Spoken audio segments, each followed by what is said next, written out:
We're talking about a major lawsuit that could impact your SNAP benefits. Several food stamps recipients and anti-hunger groups have just sued the USDA in federal court over new bans on using SNAP to buy soda and candy and other things. I'm sure you're well aware of those SNAP food restrictions. Those bans are currently in effect in 8 states as of right now, and there are 14 more states that are planning to enact those soon. Altogether, there are about 22 states that have those approved restrictions, and more are expected to join into that as well. So today we're going to talk about what that lawsuit says, what states are affected, and what could happen next, because honestly, the outcome of this case could completely change how SNAP rules work and are made nationwide. And that's something I really want to stress to you right off the bat here. This lawsuit matters to you whether or not you live in a state that already has a SNAP waiver, because ultimately this battle is about who controls what you can buy with SNAP benefits and how they make those decisions. So as we dive into those details, I would love to hear from you. I'd love to know, do you think states should be able to set their own SNAP rules, or should the program be basically the same nationwide? If you'd like to drop your thoughts in the chat for me, that would be awesome. Kaylee's going to be in there in the chat with you guys, and we'll have a live Q&A a little bit later today as well. The reason I wanted to talk to you guys about this is because the stakes really are huge here. If the plaintiffs win, the court could potentially invalidate those waivers that have already been approved that are letting states ban soda, candy, processed foods, that sort of thing. And it could require the USDA to roll back some of those bans as well, lift those in the states that already have them, stop them from going into effect in the states where they are currently pending, and it could change basically all of that we're seeing. On the other hand, if the USDA wins, that's going to be a big boost to the agency's power to grant those waivers. We'll see those existing bans staying in place, and it will probably embolden more states to seek similar bans, possibly with more drastic rules as well. So the stakes here do seem to be pretty high. And again, I know I've said this before on this channel, but I am not a lawyer. I am a researcher, so do keep that in mind as we move through here. So basically, the reason this is even an issue is because SNAP is a federal program that allows the states to have a lot of flexibility. So the program is run and funded mostly by the federal government, but states can apply for waivers, which is basically a request for special permission to test out new rules and make changes that go beyond the standard program. Now, there are some rules about what should and shouldn't be used as far as waivers go. We're going to go into that here in just a little bit as we break down more of what this lawsuit is alleging. But before we can get to that point, I kind of wanted to explain a little bit of background here. So we know that Congress has had one stable definition of food for more than 60 years at this point, and that definition of food has applied to all of the states. And it wasn't until, I think it was May of last year, that they started approving these waivers that are letting states change the definition of food in different states, which is really frustrating, especially if you live in a border town, because it means if you shop in one town, you're going to get one definition, and then if you cross the border, there's a totally different definition, and it's causing a lot of chaos.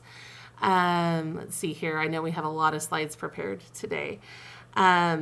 Oh yeah, and this is really interesting too. So I don't think a lot of people know this, but some states have been trying to do this for a long time, and the USDA has always said no for a lot of different reasons. For example, in 2018, both Maine and Nevada tried to ban sugary beverages, and I think it was Maine that also wanted to block candy. And the agency, the USDA, said no because they said it would cause higher costs for states and retailers. It would be a burden on small businesses. It would be difficult to define the nutritional value over what and should and shouldn't be approved there. They said there wasn't enough clear health evidence. And they said that that would basically amount to the government choosing what food companies were winners and losers by determining what could and couldn't be bought with SNAP. So that's some of the reasons why the USDA said no. They also said that it was unlikely to significantly change buying habits or significantly reduce obesity either. And that logic was not really addressed in any of the new waiver requests that they've started approving. They just kind of stopped caring, I guess, about those things that they previously said were problems. So like I said, most states at this point are targeting soda and candy, but not all of them. Some of the states are a lot more expansive than that, and it is really confusing between states what is and isn't banned, which is one of the reasons why we're seeing this lawsuit. One of the key factors in the decision to file this lawsuit is that they said it was too confusing because there was no complete national list of what would be restricted. They said that point of sale systems would vary by state and sometimes by store, and that unpredictability at the register would be too much of a problem for people to deal with, because Oklahoma is the only state that has created a list of products that are actually not allowed. All the other states are just like, oh, you guys can figure it out. It'll be fine. And there's all sorts of loopholes in there. So for example, in Iowa, it says that state regulations provide examples of whether a product is candy or not. So barbecue flavored peanuts are considered candy, but a breakfast bar that contains whole grain but not flour is considered candy. But a box of chocolates that has any flour in it at all is not considered candy. So you can see how confusing all of this is in practice. And I think you guys, let's see. Oh man, I must have skipped it already. I'm sorry, guys. We do have a list on our website of all of the states that are impacted by these bans and when they're going into effect. And one thing I noticed when I was updating this list earlier today is that those dates are changing constantly. Both Colorado and Virginia changed their dates in the last week. And so if you live in any one of these states, we've got a nice little table here that's going to break down what is changing and where and when, so that you can find that information really easily. And that is at, oh man, I thought I had it written down in the slides. That's at lirlinks.com/snap26, where you can find that information. But let's see here. I'm trying to find the information on the lawsuit. There we go. Okay. So basically, there are 5 states where there are SNAP users who got connected with different nonprofits and organizations, and they have filed a lawsuit in federal court in Washington, D.C. to try to stop the bans specifically in those states. But based on what I read from various sources, if they succeed in these states, that will cascade outward, it sounds like, because it's, again, I'm not a lawyer, but what I read is if it wasn't legal to do that in those states, then it probably wasn't legal in the other states as well. And that's for the various reasons that we're about to break down here.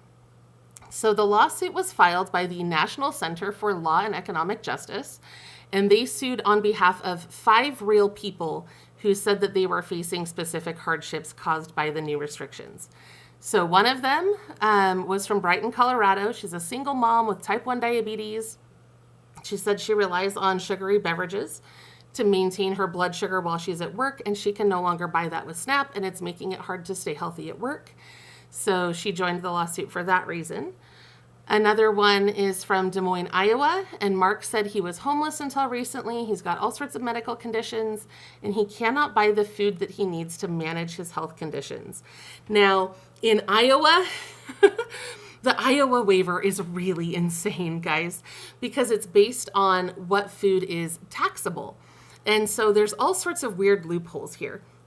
You can get fruit that's ready to eat unless the fruit cup has a spoon attached, in which case it's prepared food, so you can't have that.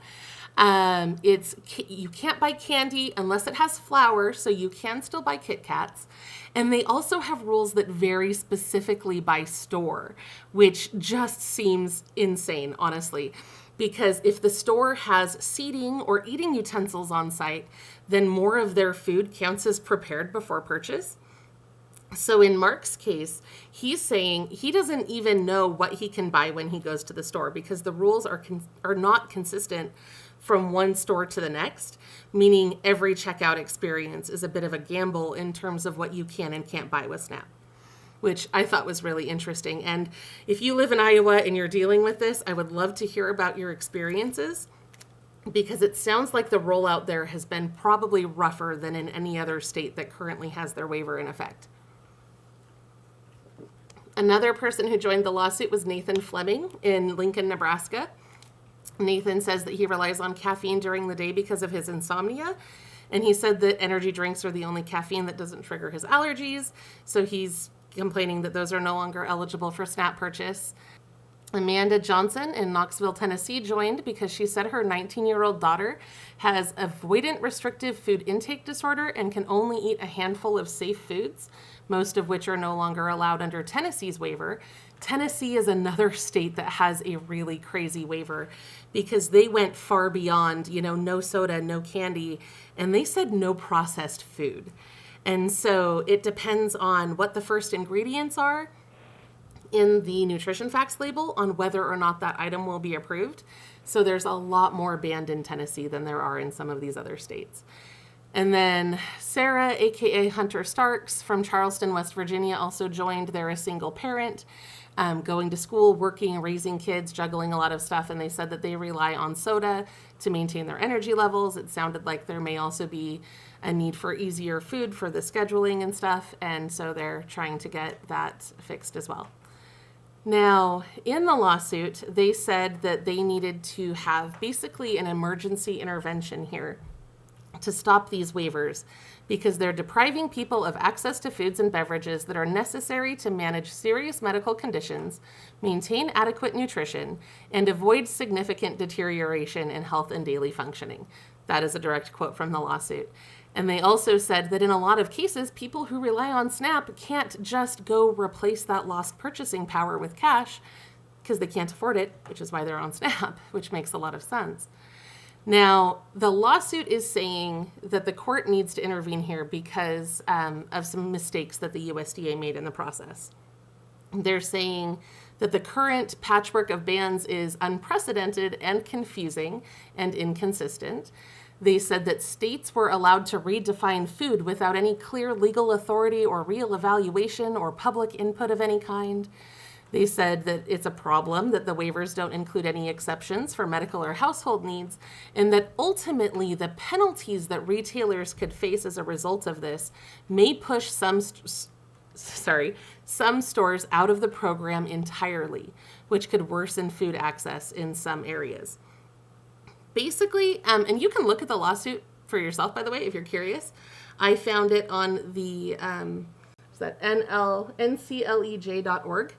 They have the full text here. And when you come in, again, I'm not a lawyer, they make some really interesting cases here in the preliminary statement that I found really interesting. And I want to see, here we go. The practical effect is to destabilize food access for every SNAP participant in the affected states. Basically meaning that you've been able to rely on SNAP for a long time, and now it's basically completely destabilized. It's harder to use. It's harder to get and maintain those benefits. And it's causing a lot of chaos. And they talk about, the confusion and conflict at the point of sale and how, frontline cashiers are forced to interpret and enforce waiver restrictions in real time. And if you disagree with their decisions, there's really nothing you can do about it either. I found this to be a really interesting read, so maybe we can drop that link in the chat if you guys would like to see. Yeah, so their core legal argument in this lawsuit is that the USDA did not have the legal authority to create these restrictions in the first place. And they're saying that because apparently there is something in the Food and Nutrition Act that very clearly defines what they can and can't create waivers about. So they said that the SNAP pilot projects are supposed to increase the efficiency of the program, which this clearly does not do, and improve the delivery of benefits, which, again, not really making it easier to use those. So they're saying that banning food products doesn't really do either of those things. When I dove in and I read more of the text, they basically outlined these 4 criteria that a pilot project has to meet, which they're saying aren't met here. And they did say that there is one loophole in the law that lets them test for nutrition changes, but then there's a whole bunch of specific things that that's supposed to include, like farmers market incentive programs, which are great. We've reported on those. Everybody loves those. Or incentivizing other healthy foods, like you see through the healthy milk program that I think they just renamed, and the name of it is escaping me. But there's all sorts of different programs like that already that are testing different creative ways to improve the nutrition choices of SNAP users without making the program so difficult to use or creating more stress for users and retailers. So the lawsuit is saying that that particular loophole shouldn't apply because they're not following any of those subcategories of different approved things that they could be trying. They're also saying that the USDA violated the Administrative Procedure Act, which is a federal law that requires the government to get public input before making major rule changes. And I know those of you who have been affected by these waivers probably would have spoken up if you were given the chance, but they didn't give anybody that chance. They just did this without opening anything to public comment in the process. So they're saying that because of that specifically, these waivers should all be invalidated. They're also saying that a good pilot project is supposed to have a clear way to measure the success of that program. And these pilots don't really have that. They said, and this is a quote, "The waivers do not identify finalized metrics, data collection mechanisms, baseline measures, analytic methodologies, or any standard by which success will be defined or evaluated." So there's no clear measure of what they're looking for, or how they're going to measure it, or how they're going to analyze it, or how they're going to decide if this was actually effective. And without that, the lawsuit is claiming that this isn't a valid pilot project because they're testing something without any way of measuring what they're testing or what results they're getting. So that was an interesting thing to see. And so basically, as a result of those four things that they claim make these restriction waivers illegal, they're asking the courts to officially find basically that the USDA violated the law, delay the start, I guess they want to delay the start dates while this is playing itself out in court. And then they're hoping, of course, that the court will just throw out those waivers entirely so that they're no longer valid, which would pause the bans or, stop the bans that are already in effect and then stop those that are pending from going into effect. I know this has been a lot. I'm sorry. I did a lot of research on this today, and my brain is all full of stuff. Okay. So as of right now, the case has been filed, but there has not been an injunction or a final ruling yet. We're still waiting to see what's going to happen there. And until the court makes any sort of decision on this, those existing soda and candy bans will remain in effect. If they don't pause the implementation, the ones that are upcoming will continue to go into effect. I think we have a couple of states that are going to be joining in there real soon here if we look at the list. It looks like Colorado is on for April 30th. Florida's got April 20th. You can see there's a couple of them coming up here. The ones in red are ones that have recently changed, not necessarily ones that are upcoming when you look at our list. But yeah, so depending on what the courts decide, those may or may not go into effect at those times. And of course, we'll continue to watch that closely. Okay, we already talked about that. Let's see. All right, yeah, so basically, you should watch this case closely, especially if you're in one of those 5 states. If you're in a waiver state of any kind, this outcome could affect you. Honestly, I think we're on track to see most, if not all, states submit some kind of waiver because that's what the federal government is pushing for. They've openly asked every single state to come up with its own definition of allowable food and submit these kind of requests. So this is going to have a far-reaching impact no matter what they decide. In the meantime, you can watch for state notices, especially if you're in a state where one of those is going into effect. If you're having a hard time telling what is and isn't EBT eligible and your waiver is already in effect, one of the best ways to monitor that is to check your receipts, see what's being approved and what's not, and make note of what store you're at when that happens. Because if your waiver is like Iowa's, it's going to be store specific on what you can and can't buy, and that is a massive headache to face at the register. Are you okay? Yeah, I coughed. Okay, I wasn't sure what I heard, but I just wanted to make sure you were all right. Okay, you can't, there's no real mechanism right now to report something if you disagree with what the retailer has decided. Your best odds are to contact legal aid or an anti-hunger organization like the ones that have joined in on this lawsuit, because I haven't found any real mechanism to report that to the state, and that's one of the things included in the lawsuit is there's not a lot of things you can do if you disagree with what they've decided. Yeah, and again, that website right there, lirlinks.com/snap26, will take you to this post on our website where we're tracking what's going on and where and when. So that's a good place to stay informed as well. And with that, I think we're ready to dive into the Q&A. Of course, if you have Medicare and you have any questions at all, our partners at Chapter are great at answering those questions for you. They're also giving away a free copy of their best-selling book, and you can grab that at the link that you see down there. Alrighty, let's see, Kaylee, what do you got for us today? I can't read that. Can you change the way that that's showing up on the... Do you know how to fix that? No.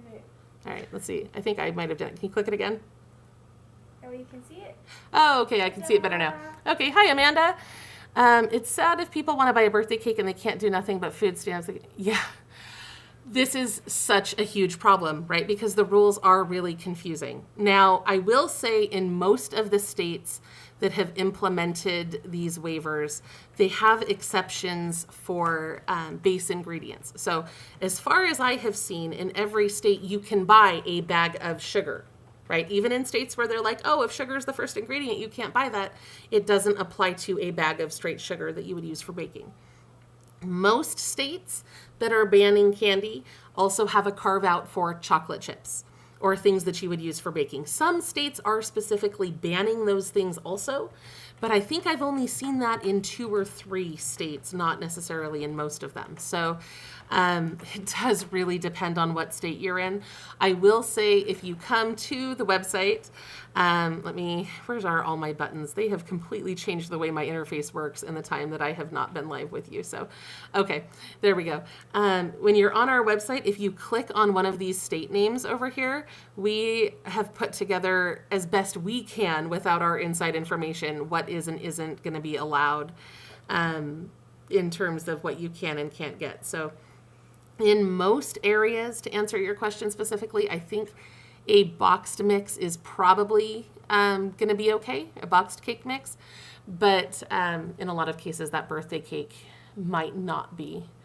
Although it does occur to me that they do have flour in them, and a lot of states have carve-outs for flour too. I'm so sorry that these are so, we'll look at that in a minute.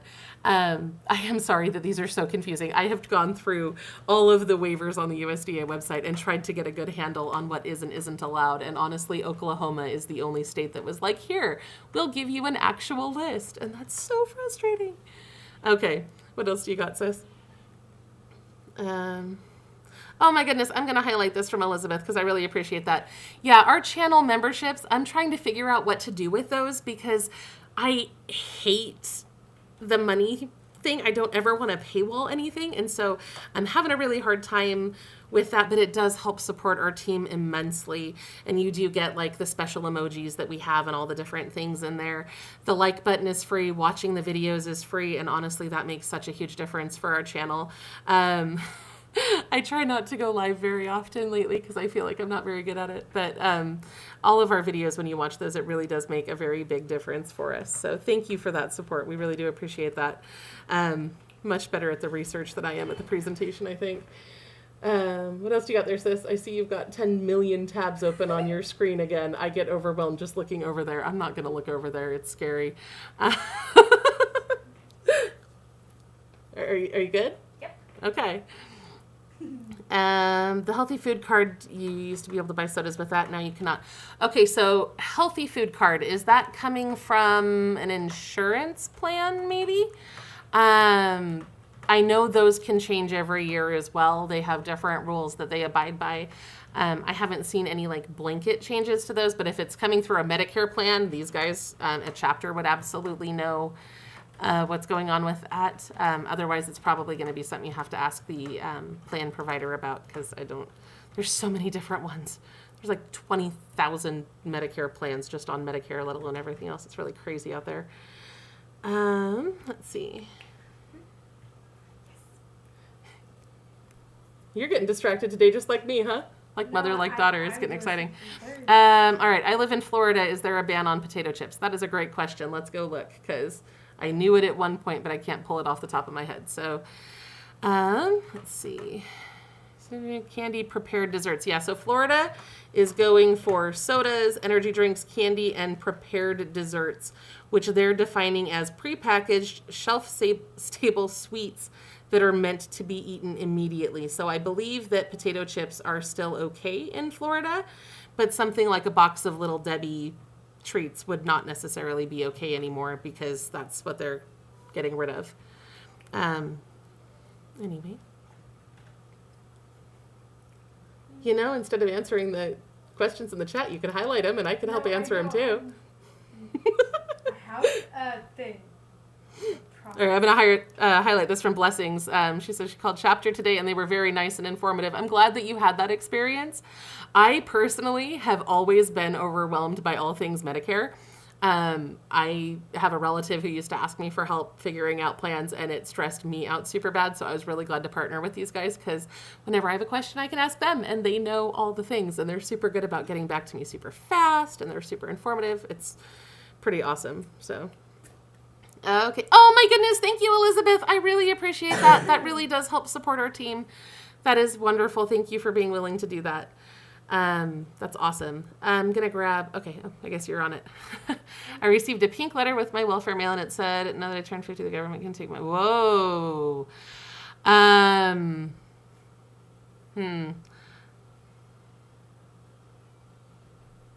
So I know with Medicaid, they have what's called a state recovery for Medicaid. And that's when if you get assistance with certain things from Medicaid over a certain age, they can come in and take your home after you pass away to repay themselves for that. We have another video that we did recently because there's actually a bill before Congress where they're going to try to scrap that rule altogether, which I think should be done because I don't think that should be a thing. I am not aware of that being the case for SNAP benefits, but if you want to email us at team@lowincomerelief.com with a little bit more information, maybe what state you're in, maybe a quote from that letter, I would love to look into that a little bit deeper because that is very, very concerning, and I would like to know if like what state that is and if it's a scam, and we can look into that better over email if you want to reach out to us. Would you put the team@lowincomerelief.com email in the chat for me, darling? All right, sweet, thank you. Elizabeth says, North Carolina has farmers market programs in some towns. Yes, I love this program. They actually have this in, I think, basically all states at this point. Let me see if I can grab this information for you really quick. What are you saying? I can't do that because I don't know our email. It's team@lowincomerelief.com. Just type it in there, it's fine. Let's see, sorry, I'm trying to grab a link here for you as well. I try to keep all the information on the website because it's super easy to update the website. So if you come over here to our website, there is a fantastic program called Double Up Food Bucks that will give you, if you shop with SNAP at your local farmer's market, they'll actually double the value of what you spend. So if you spend $10, you can get $20 in food. If you spend $20, you can get $40 in food, so on and so forth. Double Up Food Bucks is the biggest organization that does this nationwide. But even if you don't have a Double Up in your state, they have all sorts of other states, there are other states that have other programs like this that go by different names. So we have our Double Up list up here, and then down here we have the states that don't have Double Up but have something else that's called something different that basically does the same thing. So we'll drop this link in the chat. You can go check that out. There's also other farmers market programs out there that give free money to kids. Power of Produce program is something my kids loved, including Kaylee when she was younger. They give you, you can hear her over there going, oh yeah, because we used to go to the farmers market every week and they would give each one of my kids like $2 in tokens to go pick whatever fruit or veggies they wanted every week just for showing up, which was really, really fun when the kids were younger. And there's a lot of farmers markets that have free vouchers for veterans or seniors. The Senior Farmers Market Nutrition Program is a voucher program for seniors as well. Anyway, we'll do another video on that because I get really excited about that because I love going to farmers markets. Anyway, okay. How about NC? I can't see it. Was that for the restrictions or the farmers market program? I'm going to need more context on that because I got kind of carried away. Okay, Kaylee's saying she thinks that was for the restrictions. So let's jump over there and take a look. Yeah, so we got South Carolina on here, and North Carolina has not done restrictions yet. So, okay, now there was something on here I was going to click on, Kaylee. I know you probably have one queued up. If you want to bring that up, I'll look for the thing I saw. Okay. What about breakfast cereals or frozen breakfast foods? So most of these SNAP restrictions have a carve out for anything that is refrigerated or frozen, which is kind of quirky. But they usually, so if it's refrigerated or frozen, in most cases, these restrictions are not going to apply. Now, again, like I said, every state is doing this differently, which makes it really hard to give blanket answers nationwide. But in most cases, if it's refrigerated or frozen, it's fine. As far as breakfast cereals, that's going to depend on what state you're in. So we're going to hop back over here and look at my list again. As you can see, a lot of these are just saying no soft drinks, right? So if it's a state where they're just saying no soda, then you don't have to worry about something like breakfast cereal. The ones you have to watch for are the ones that have extra fun things in there, like the prepared desserts or the no taxable food items, or the first thing that comes to my mind is Tennessee, because they've got this crazy no processed foods definition in here, which is super expansive and covers just a ton of different stuff. So if basically when Tennessee's goes into effect, if it's based on the first ingredient, so if sugar, cane sugar, corn syrup, or high fructose corn syrup is the first ingredient, the item will be banned. If it's flour first, it's fine. If it's chocolate first, it's fine. But if it's any of these things, and then it's not going to be allowed anymore. And again, that's only for the state of Tennessee that's doing it that way. But Tennessee and Iowa so far are the states that I think have the most complex waivers that I've seen. So answering this question really quick, does this mean no ice cream? There's nothing up there because we highlighted the same one. Oh, we both clicked it? Well, sorry about that. I know Kaylee doesn't like it when I get in here and click on things myself because it ruins what she's doing. So when it comes to no ice cream is typically fine because it's in the freezer section, and a lot of these waivers, like I said, specifically exclude things that are refrigerated or frozen. They also specifically allow you to buy milk and milk products. So even in states where they're saying no sweetened beverages, no soda, things like that, you can still get chocolate milk, because milk is still specifically allowed. And I think that's because there are dairy incentives and other things as part of the SNAP program. If you're not familiar with the dairy incentives, then we need to talk about that, because they actually are changing those to allow cheese and other things in there too. And we have another video coming out. I don't know if it's going on this channel or the Fast Facts channel, where we're talking about those changes that they're trying to make to the dairy incentives program too, but we can get into that in a minute. Okay. Do you have anything else, Kaylee? I will not go in there and click things without your permission, my dear. Okay, how do I add myself to the lawsuit? That is a great question. So right now it isn't a class action. There's no quit claim form or anything that you can sign in on.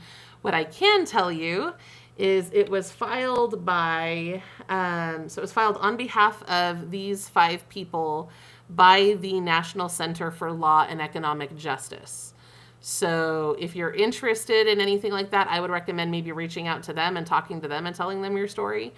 Because they're the ones who took the action to file the case on behalf of these SNAP users. So beyond that, I don't know anything specifically about that. But yeah, I do think that any win they get is going to be, if they win, it's going to be far more reaching than those 5 people that are listed. And of course, if they lose, that's also going to have far-reaching consequences. But we'll see how that goes. Let's see. Kaylee. Are you in a mood over there? I've never seen that on your face before. You just don't know? You don't know? Okay. All right. Yeah, so Victoria says, I'm honestly super confused about the massive upheaval about not buying junk food, just buy the ingredients, find a new drink.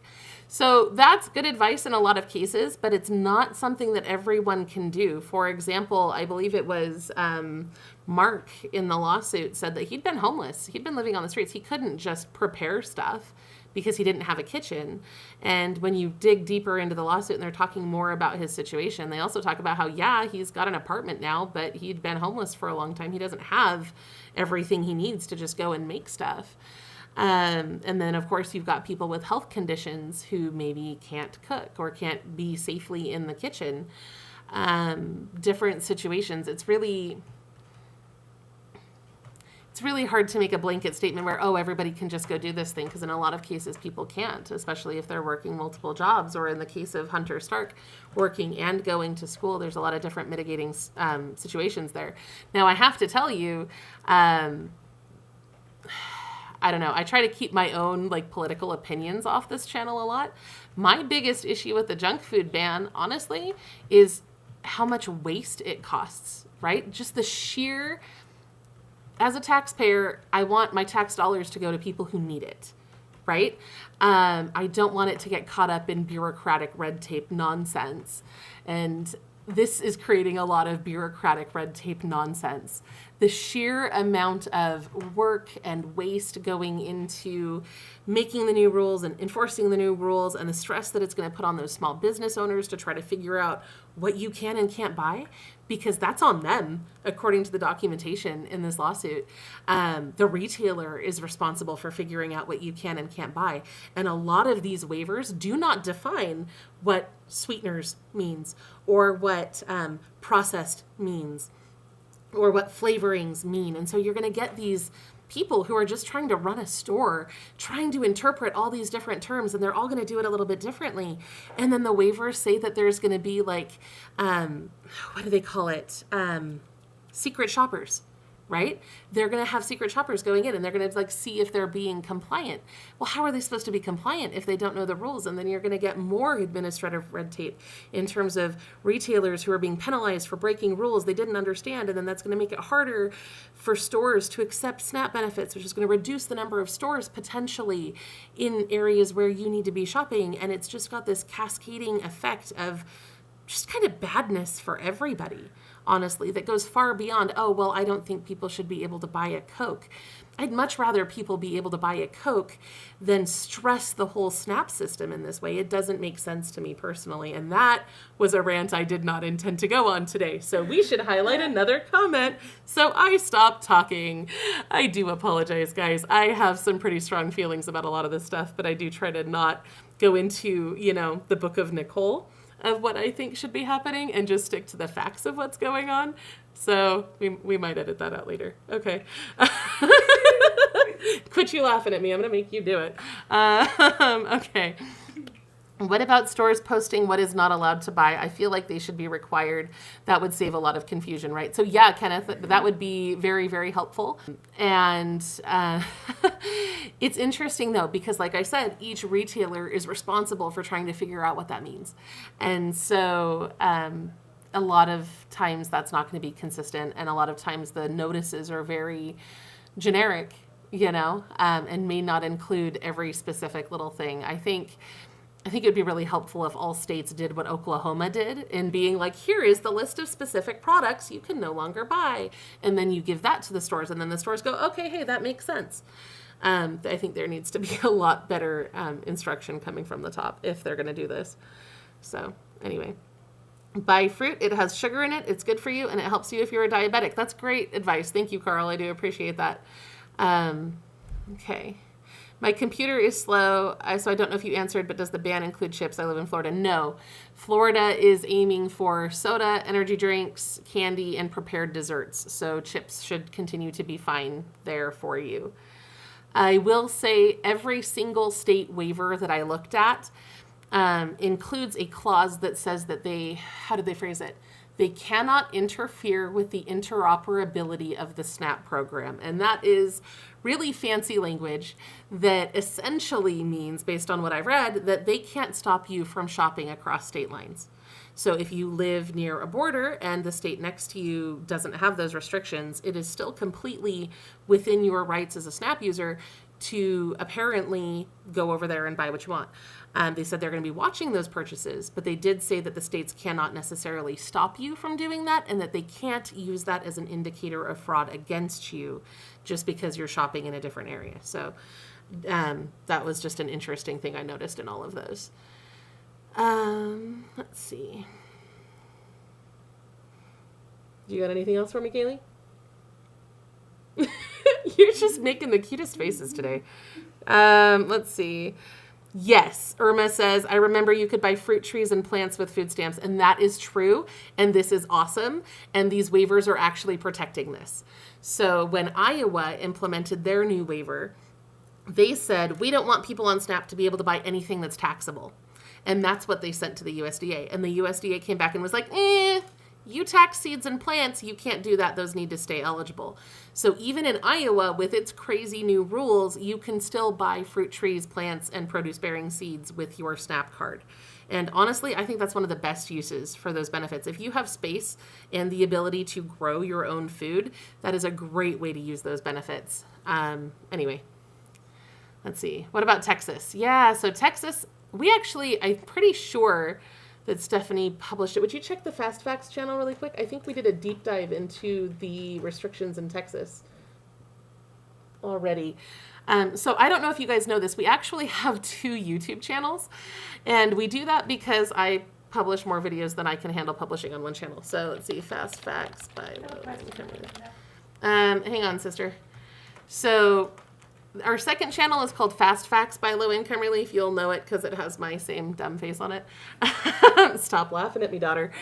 But I think we just did, you can see we've got all sorts of, we do a lot more state-specific stuff over here as opposed to what we do on this channel. I think we did Texas, right? Yeah. This one right here is going to tell you everything you need to know about those Texas SNAP bans.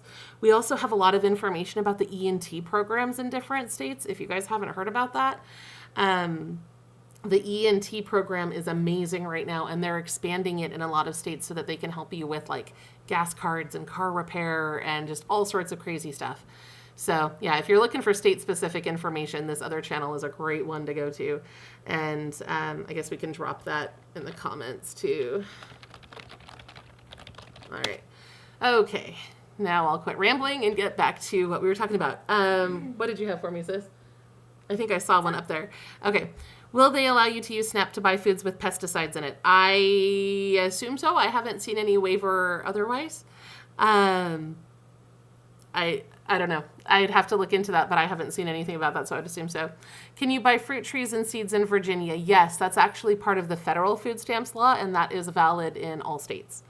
Now, you do have to be careful when you do that, because I tell people this, and then they go to like Home Depot and then get mad at me that they can't buy it there with their SNAP card.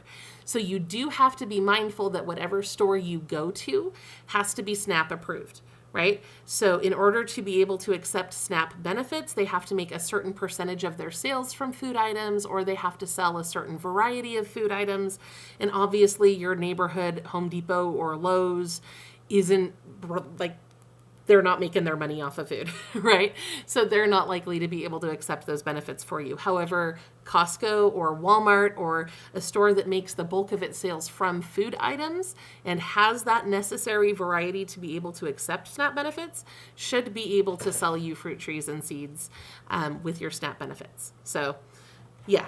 And that goes along with what Elizabeth was saying here about, I think you can only buy them in certain stores, because it's definitely true. We hear every year from people who try to go to like a hardware store or a garden center or a nursery, and unfortunately they can't take SNAP, so that doesn't go anywhere. Yeah, let's see. Yes, MJ says a link to both channels on your channel is a good idea. Yeah, we try to put it in the descriptions of our videos, and we have it linked from like the top of the channel, but I don't think most people go there. I think most times people just click on the videos that show up in their feeds, but we do try to promote that both. Let's see. Yeah, here we go. Love Pugs says, so you have to get your plants from Walmart, Costco, BJ's, Sam's Club, and so on. Yeah, those are all great. And yeah, if your farmer's market is selling plants too, and they can accept it, I'm really curious, like, would that work with Double Up? I don't know. That'd be an interesting thing to look into, but yeah, love supporting local farmers when we can. Let's see. Ooh, yeah, here we go. Here's more options. Grocery Outlet, Bi-Mart, Safeway, Fred Meyer, Albertsons all sell food and plants. Love Grocery Outlet. It's one of my favorite places to go. Really sad that I saw that they're going to be closing some locations. That's really disappointing. I know! That's the same thing I did. I saw the headline and I was like, no! You can't do that. I don't think it's, anyway, we'll talk about that later. I know my daughter's freaking out right now because we go there all the time. Love Pug says Trader Joe's sells food and plants, and that is true too. Okay, let's see. Yeah, here the stores should just take all the EBT food and keep them in one area, making it easier on all. That would be great in theory, but it would get really complicated really fast because in some states, like a Kit Kat has flour in it. So in states, what was the state with the flour thing? Was that Iowa? I don't remember. There's like 3 or 4 states that have this flour loophole where if it has flour in it, it's not candy. So like a Kit Kat is fine, but then like a Hershey's bar isn't, and then you'd have to like separate. That would be really hard to do in practice, I think. Let's see. Can I send the grandkids in Texas candy gifts for Easter if I live in Illinois and I'm on food stamps? So strictly speaking, anything you buy with SNAP is supposed to be for your own consumption. So I would hesitate just on that point because you don't want to break the rules that way. That being said, there are all sorts of different like EBT eligible Easter gift baskets, things like that. And we have a video on that on our other channel. So you can buy the candy gifts. It's just per the terms of the program, you're supposed to keep it within your own house. So hopefully that makes sense. I know that's a hard rule. Let's see. Are you thinking or are you just ignoring me? I can't tell the difference. I never ignore you. My teenager just said she never ignores me. That's on the internet now, and I'm going to play that back for you later. Okay. I wonder if your dad was watching that. Okay. Yes, we already did that one. And the answer was yes. Let's see. Everything. Wait, no, we haven't. These are just now coming in. All right, if you guys have any other questions or comments or tips you want to share, please drop those in the chat because Kaylee thinks we're done and I don't think we are. What about cookies and cream ice cream? It has flour in it. So yes, it's actually probably going to be okay because it's refrigerated or frozen, which is exempted in most of the waivers. And it has milk in it, which is exempted in basically all the waivers. I would assume that your ice cream is probably going to be fine. But again, every state is doing things differently, and some states are yet to submit requests. So I can't guarantee that's going to be an okay in all states, but in most states, you should be totally fine with that, I think. Let's see. Elizabeth says, ooh, the fresh herb plants in the produce section. Yes, those are great to buy with SNAP benefits as well.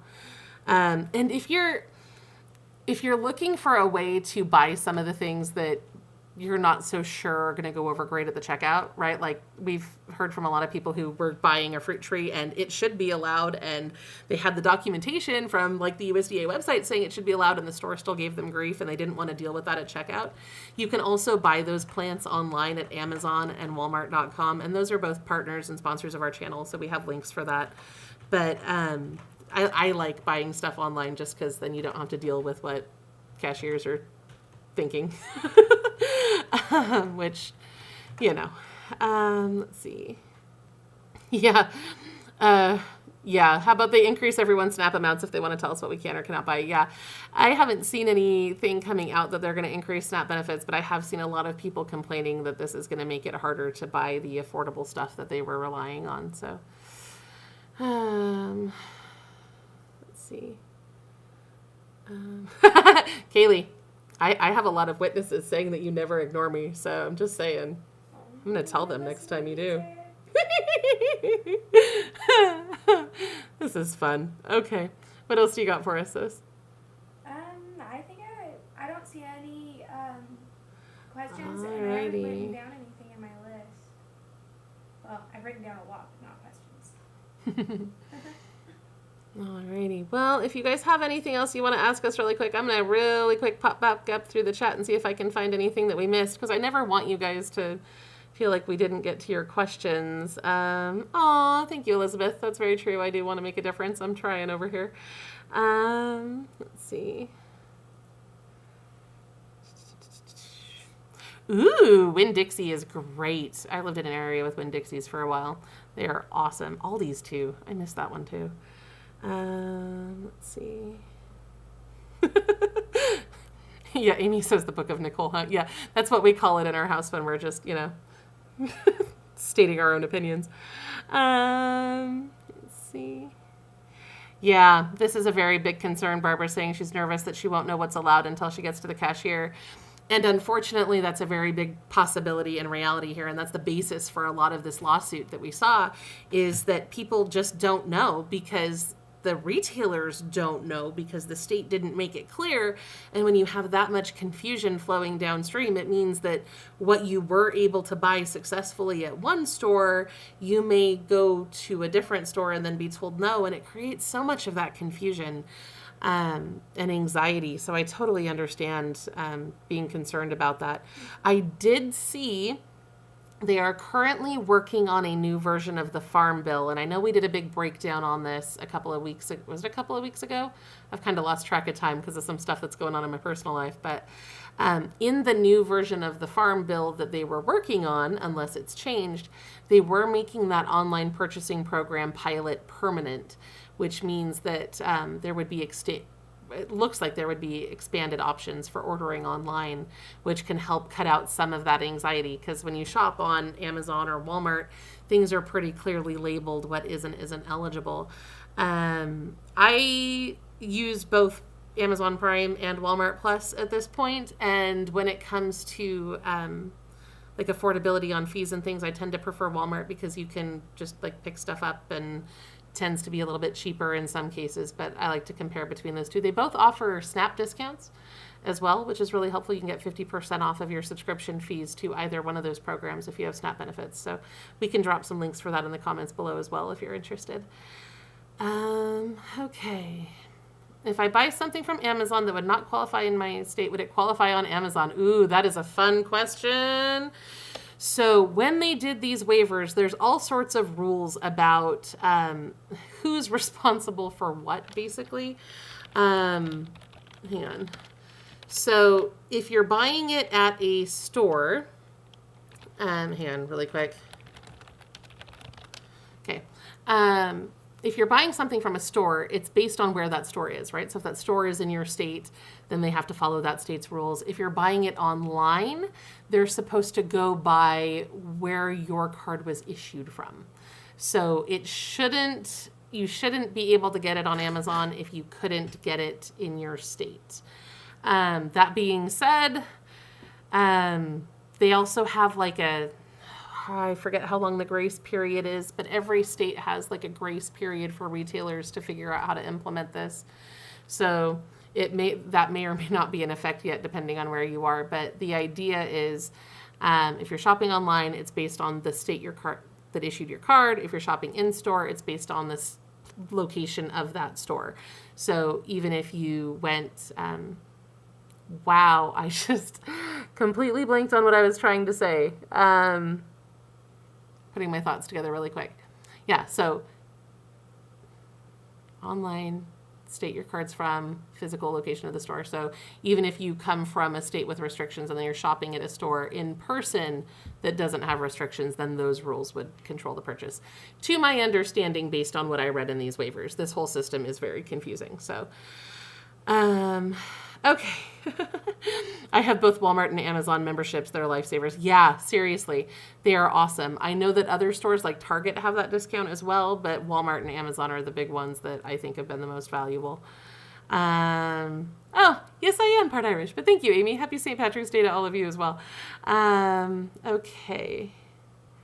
Let's see. Yeah, a lot of people are saying that is a big problem with the waivers because if you're diabetic and you need a quick sugar hit, they don't have any sort of exemption process for making that possible. So, yeah. Oh, Cher, I'm so sorry. Every time the COLA comes, the SNAP benefits go down, the other things go down, the rent goes up, everything eats it up. We have another video that talks about why this happens and what you can try to do to mitigate some of that. For example, if you are eligible for the medical expense deduction, a lot of people don't claim that, and that can help boost your SNAP benefits a little bit.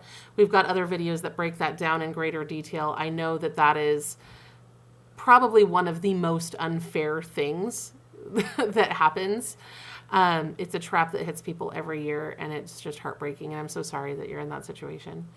It's really frustrating. Elizabeth, I always love your tough questions. That's fantastic. You're good. Let's see. I feel sorry for the mom and pop stores and the local neighborhood stores that are really going to suffer. Yeah, that is something I'm really concerned about, because you know that Amazon, Walmart, they have teams of people that can figure this out. They probably have great lawyers, like they're going to be okay. It's the mom and pop stores, it's the convenience store down the road that is going to be absolutely overwhelmed by this, and probably the more likely to take hits from it, because first of all, they can't accept SNAP for things that they were accepting SNAP before, so you're going to see a decline there. But also the enforcement on this, if they, like the waivers talk about people coming in and doing like inspections and undercover shopping and figuring out who's following what rules. And if the retailer isn't following the rules the way that the state wants them to, eventually they can lose the ability to accept SNAP benefits altogether, and that doesn't help anybody. And I'm really worried about the well-intentioned store owners that are doing the best they can that could be swept up in that. That doesn't seem good at all. Yeah. Let's see. Anyone have a picture to share that shows us what the flyer on the store window looks like? So not all of them will say EBT accepted for plants. Sometimes they just say SNAP accepted here, and you just have to try it, which I realize is not great. I know if you go to, let me see. Let's see if I can find the thing. Sorry guys, just looking really quick here. Yeah, so here, let me show you this really quick. So if you are shopping online on, Walmart or Amazon or whatever, you'll see SNAP EBT eligible there at the bottom, and that can help indicate, that can help indicate that it's eligible. And you'll see that online a lot. It's not as easy within town. Sometimes you just have to ask. If you're worried about embarrassment at the checkout, it might help to go to customer service and just be like, hey, can I buy this with SNAP? And then they can tell you before you get to checkout. So, Walmart has free delivery as long as you get to a certain amount, which is really nice. Let's see. Oh, thank you, Elizabeth. Yeah, we always love it when you guys hit the like button. When you share the videos and watch the videos, that always helps too. Let's see. Ooh, we've been at this almost an hour. I probably got to go because I have other kids that are going to be expecting food here soon. Let's see. Yeah. Okay. Do we have anything else really quick? Any final thoughts or anything to wrap up on? I can see you're furiously typing over there. Let's see. Yeah, that's true. If you have a quick drop, you usually need faster intervention there. So that's always better dealt with. I mean, that's what doctors are for, right? Help you figure stuff out. But thank you for being here with us today. And what was that? All right, looks like Kaylee's trying to find one last question to ask. I do appreciate you guys being here with me today. We already answered that one, sis. Oh, we did. Yeah, we did. You got Kaylee's attention on that one because that's one of her favorite flavors. So anyway, thank you guys so much. I appreciate your patience with us today. Why are you pointing at me? What did I do wrong? Oh yeah, that's great advice too. I love it when you guys help each other in the chat. That's fantastic. Ooh, yeah. And Elizabeth's pointing out that free Paramount. You also get, I think I saw something about like pet telehealth with the Walmart subscription too, which is huge. All sorts of different stuff in there. I like all of those extra bonus perks. I think they even have like a Burger King discount. There's all sorts of stuff that goes into that. But anyway, we did drop those links in the chat if you're interested in exploring that further. We're going to go ahead and sign off for today, but we will be back soon with more ways that you can save money and get free stuff. We appreciate